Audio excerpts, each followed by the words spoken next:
People think it's supposed to be what? Some 6-foot-tall, blonde-haared, blue-eyed girl with big old booby implants that's like the most successful sex worker in America.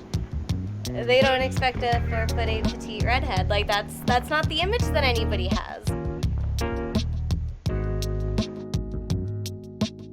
My name is Alice Little. I am the most successful legal sex worker in the United States.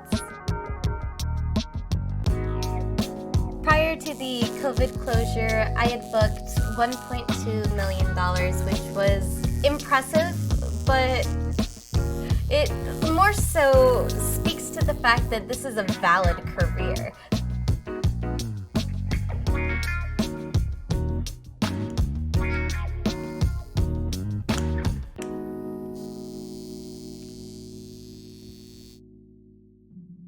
For Brute, I'm taking you to the historic Chicken Ranch in Nevada.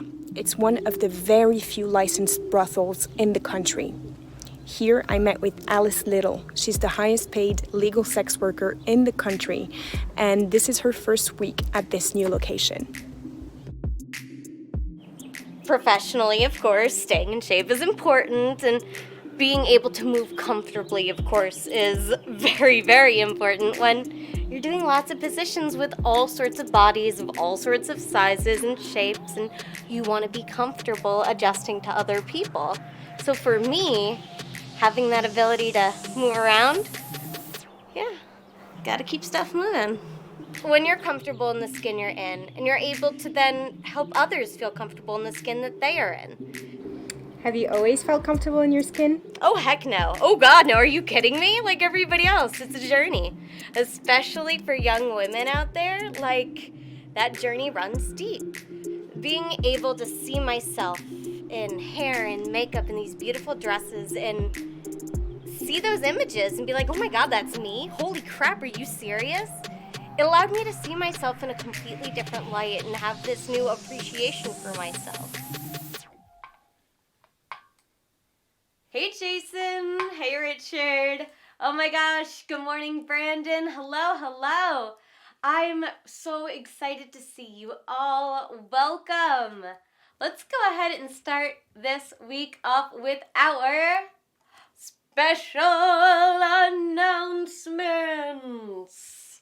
Hi, I'm at the Chicken Ranch. Come and see me. I would absolutely love to spend time with you all. And well, I'm really looking forward to getting to see some of you and hug some of you and do other things with some of you. But, well, we're going to keep it PG-13 so YouTube doesn't kick me off. Right, team? Right, team. All right, let's see what other questions we have here. Jared, have I done an overnight or do I do overnights with guests with special needs? Absolutely, yes. I have spent overnights with guests, folks that use wheelchairs, all sorts of different things. What other questions we have here? Yes, unfortunately, my cat, Luna, could not come with me to the brothel. I wish. Steven, we're going to have to get rid of that virginity, you and I. And RDKZ, yes, I'm still available by appointment only. Because I have so many requests, I want to make sure that I'm able to space things out so everybody gets personalized attention. I want to see you if you want to see me specifically. And I don't know, I just think there's something really nice to it. Well, everyone, that's about all I've got time for this week. Mwah! Bye! So sorry, but I've got to run here because I actually have a guest who's probably watching the live waiting for me in the parking lot, so I'm gonna get my room all cleaned up and then go spend some time with them next. So what do you know about your guests for this afternoon? So my guest for this afternoon is kind of looking for like the girlfriend experience. He kind of described something a little bit more relaxed and casual, a lot of kissing and cuddling. I love the girlfriend experience, the emotion, the warmth, all of that beautiful connectivity that I kind of enjoy most about this job. It's illegal for us to quote exact dollars per hour rates. Rates usually start in the 4-figure range and go all the way up from there, with guests that spend a weekend can spend easily into the 6-figure range. The prior full calendar year I worked, I booked $1.2 million. Yeah, wow, it's a lot. So while it definitely is a substantial number, 50% of that automatically goes to the ranch, and then 30% of that goes to the government.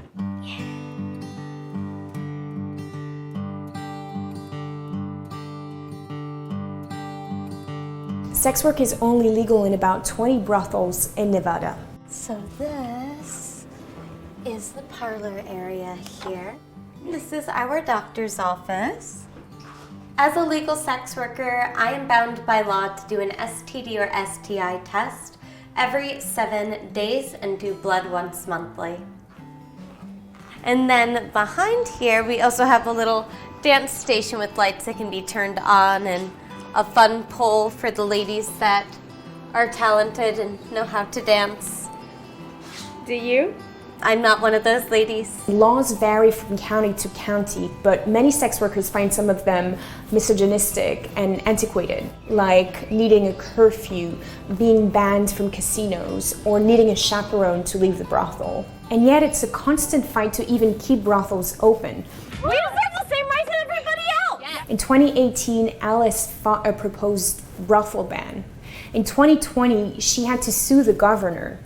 Along the way, she became one of the loudest and fiercest advocates for sex workers' rights in the state and in the country. On the very, very unlikelihood that should the brothels close, we're not going anywhere.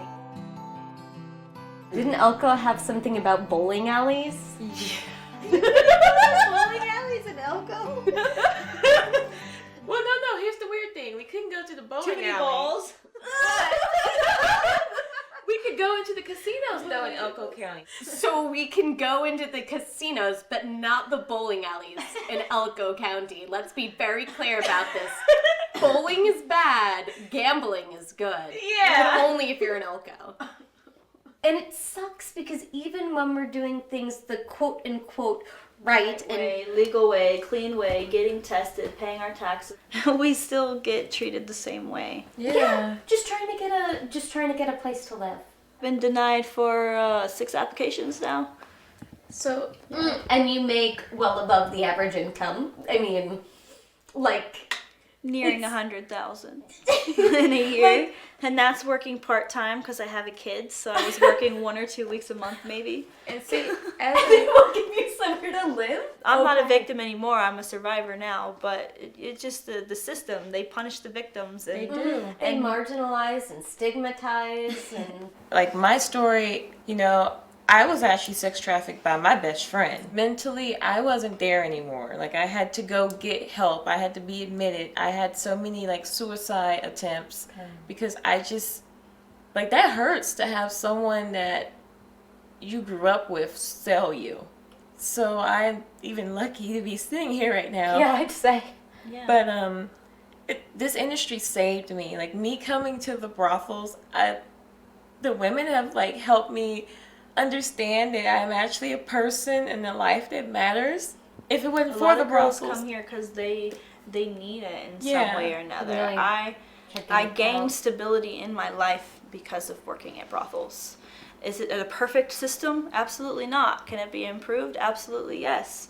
But is it better than being criminalized? it is. 100%. Is Yeah. it better than being arrested and thrown in jail and treated like an animal and a criminal?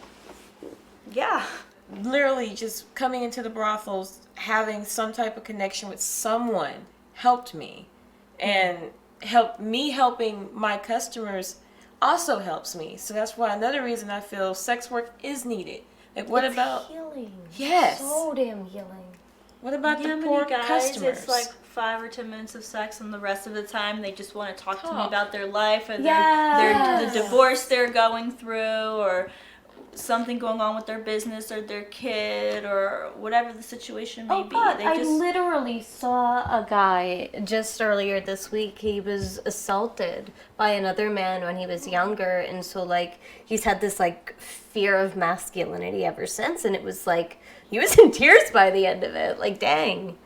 I mean, You never know what effects that you can have on people. It's not always just about the dirty old man that wants to come and pound you away and then most leave of the you time in the that's dust. not it at Exactly. all. No bad whores, just bad laws. Exactly. Amen. Amen. Well, cheers to that, right? If I had a cup, I'll do a pretend cup. Cheers. What are some of the most common fetishes that people come to you with? Oh, there's so many. Nylon stockings, foot fetish, hair fetish, specifically having a redhead fetish. Short fetish. I've had someone with a short and tall fetish request me and a very tall coworker. High heel fetish, lingerie fetish, hand fetish, massage fetish. So I'm pretty open-minded when it comes to kink and fetish, but splashing, the act of like taking chocolate sauce or whipped cream and putting it on my body and then like licking it off, no thank you. I won't use slurs against somebody even if they ask me to. I'm not comfortable with that. I also don't have sex with Nazis. This sounds crazy, but I had a Nazi send me an email, like an out and proud Nazi, and I was like, no. No. Like, I don't know how you got that impression, but, no.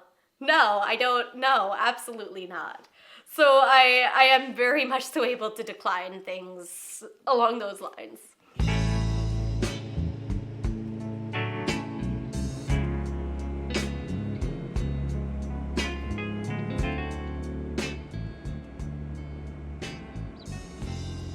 I was really lucky to grow up without shame and without stigma. Either sex stigma, religious stigma. I very much so had an open childhood in the sense that if I wanted to learn something, that knowledge was made available to me. I knew right away where babies came from and that the stork story was complete bullshit. And it wasn't something to be afraid of.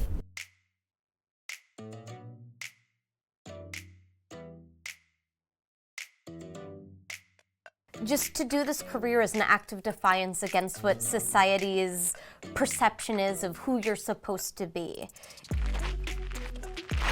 If I want to do this, I can't have any shame, any stigma associated with it. If I had any trepidations, any apprehensions, any hesitancy, I would retire today.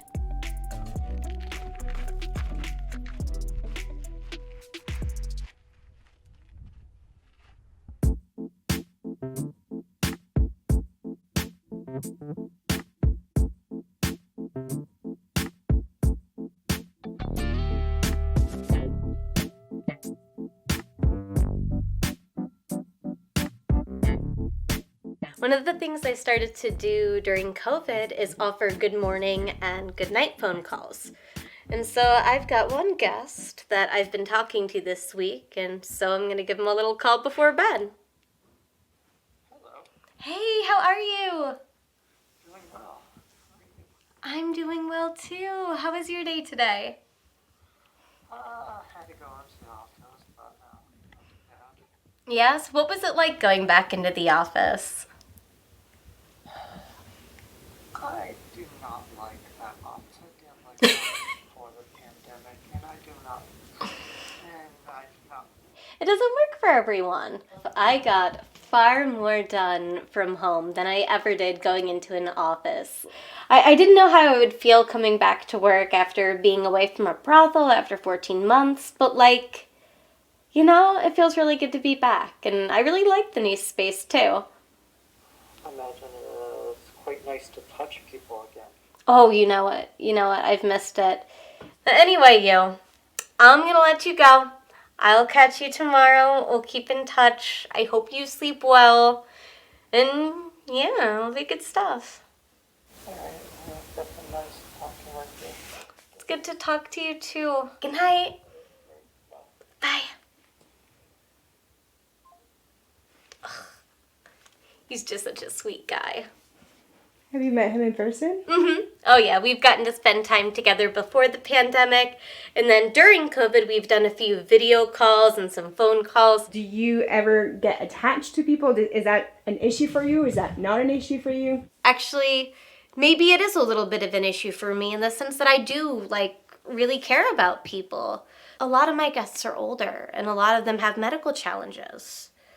You know, we went through a pandemic, and I'd be lying if I said that all of my clients made this completely unaffected, you know? I had a guest tell me that, you know, hey, you know, I've got it, I'm going into the hospital, and I found out later that that person passed, and wow, I'm getting all choked up over here. So, I mean, of course I care, but I can't say that it's a problem that I care. But, like, how can you be human and not care about another human's life? And I don't think that that's unique to my profession. You know, I care about them. I want nothing but the best for them. And to hear that somebody passed from a pandemic is awful. Like, that's, you know, that's heartbreaking. I do give a lot of time to this career and to this profession. It's something that I take very seriously. And so I work, God, 80, 90-hour work weeks all the time. So, I mean, I don't have a ton of time outside of my job for another person in a whole relationship. Like, when I'm not working, I'm taking care of my pets, I'm out in the garden, I'm working out, I'm going on hikes, I'm traveling, I'm doing so many different things that bring so much fulfillment to my life. You know, I feel very loved.